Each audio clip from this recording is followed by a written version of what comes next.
La géologie moderne, à travers la théorie d'isostasie, a prouvé que les montagnes ne sont pas de simples blocs rocheux posés en surface. Elles ressemblent plutôt à des icebergs. Chaque montagne possède une racine rocheuse profonde qui s'enfonce dans le sol à une profondeur équivalente à 4 ou 5 fois son altitude visible. Cette extension souterraine agit comme un stabiliseur physique qui lie les plaques tectoniques.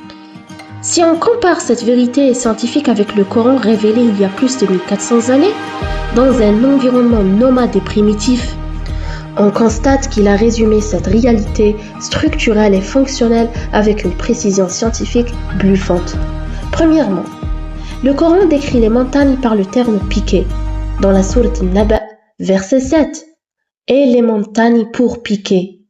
En physique comme en linguistique, le piqué est un élément dont la majeure partie est enfouie sous terre pour stabiliser ce qui dépasse. C'est exactement ce que la science a découvert concernant les racines des montagnes.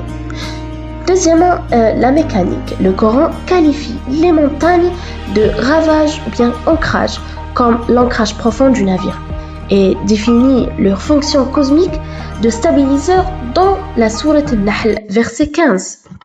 Et il a implanté des montagnes immobiles dans la terre avant qu'elles ne branlent pas en vous emportant.